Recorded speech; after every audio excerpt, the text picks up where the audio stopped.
નમસ્કાર વિદ્યાર્થી મિત્રો, સરદાર પટેલ લોક પ્રશાસન સંસ્થા એટલે કે આપણે જાણીએ છીએ કે સ્પીપાની નોટિફિકેશન આવી ગઈ છે અને આ નોટિફિકેશન 2025ની જે આઈએએસ આઈપીએસ અને આઈએફએસ માટેની જે એક્ઝામ છે તે માટે તમને પ્રશિક્ષણ એટલે કે આપને તે માટેની તૈયારી કરાવવામાં આવશે તેની નોટિફિકેશન આવી ગઈ છે. આ છે સ્પીપાની નોટિફિકેશન અને સ્પીપામાં તમારે એન્ટ્રી માટે ફોર્મ ભરવાના શરૂ થઈ ગયા છે અને ફોર્મ ભરવાની તારીખ 1/5 એટલે કે આજથી 31/5 એટલે કે 31 મેના રોજ સુધી રહેશે.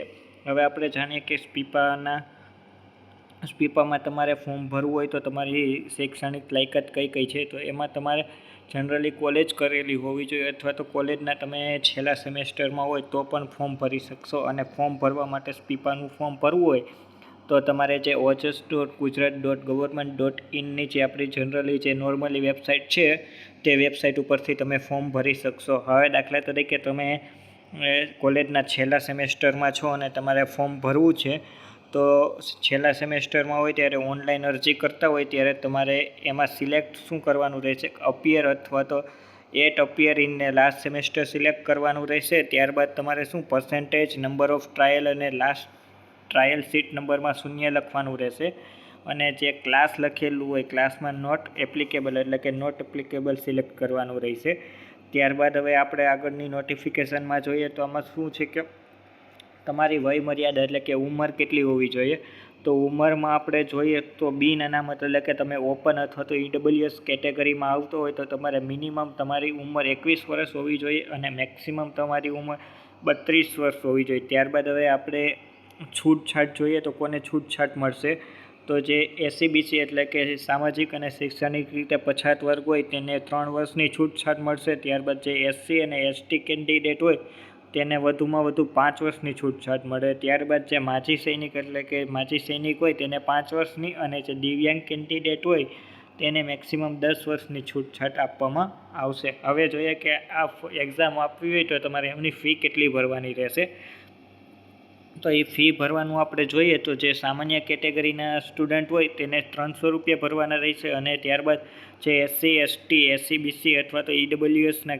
કેન્ડિડેટ હોય તેને 100 રૂપિયા ફી ભરવાની રહેશે. અને 1/5/2024થી 31/5/2024 સુધી તમે જોઈએ કે સ્પીપામાં તમારે એડમિશન લેવું હોય તો એડમિશન લેવા માટે પરીક્ષા આપવાની આવશે અને પરીક્ષા કઈ પ્રકારની હશે, તો પરીક્ષાના જનરલી આમાં આપણે જોવામાં આવીએ તો પરીક્ષા 2 પ્રકારના એટલે 2 તબક્કામાં હશે. પ્રથમ તબક્કામાં એમસીક્યુ સિસ્ટમ હશે અને બીજા તબક્કામાં તમારે નિબંધ લખવાનો રહેશે. તો પ્રથમ તબક્કાની આમાં તારીખ આપી દીધી છે કે 23/6/2024ના દિવસે તમારે પ્રથમ તબક્કાની એટલે કે એમસીક્યુ બેઝ એક્ઝામ હશે. અને આ જે પ્રથમ તબક્કાની એક્ઝામ છે એ 2 ભાગમાં હશે કે પેપર 1 અને પેપર 2.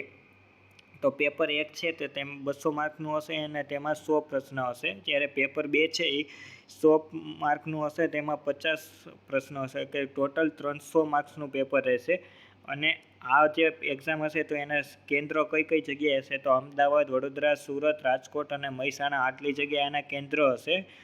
અને એ તમને કઈ રીતના ખબર પડશે કે જ્યારે તમે તમારી હોલ ટિકિટ ડાઉનલોડ કરશો તેમાં તમને જણાવવામાં આવશે કે તમારું કેન્દ્ર કઈ જગ્યાએ હશે.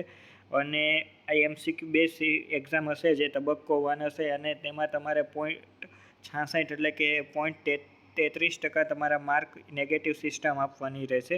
અને પેપર 1 અને પેપર 2 બંને આપ્યા બાદ ત્યારબાદ તેનું મેરિટ તૈયાર કરવામાં આવશે અને મેરિટ પ્રમાણે જેટલા સ્ટુડન્ટ સિલેક્ટ થયા હશે તે તબક્કા 2 એટલે કે આપણે જે પાર્ટ 2 હશે તે આપી શકશે. હવે જો આમાં આપેલું છે કે તબક્કો 2 2 નંબરનો જે તબક્કો છે તે એ કોણ આપી શકશે, જે પેપર 1 અને પેપર 2 જે તબક્કા 1નું હતું તેમાં જેને માર્ક હશે, સારા માર્ક હશે તે તબક્કો 2 આપી શકશે અને એ 100 માર્કનું હશે અને તેનો સમય 1.5 કલાકનો રહેશે.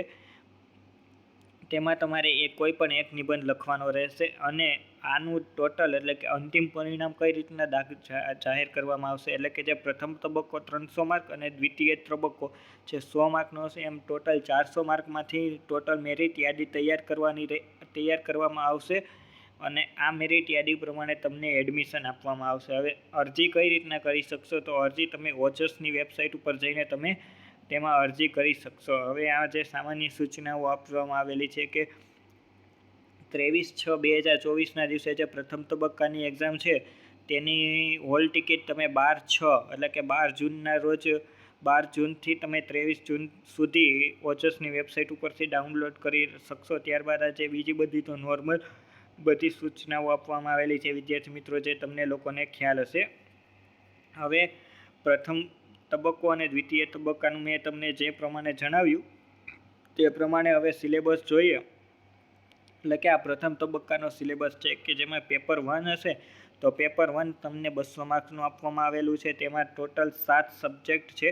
અને જે પેપર 2 છે જે તમારે એપ્ટિટ્યૂડ આપણે જનરલી કહીએ કે જે 100 માર્કનું છે ને તેમાં તમારે 1.5 કલાક આપેલો હશે. અને જ્યારે પેપર 1માં 2 કલાક આપેલી હશે.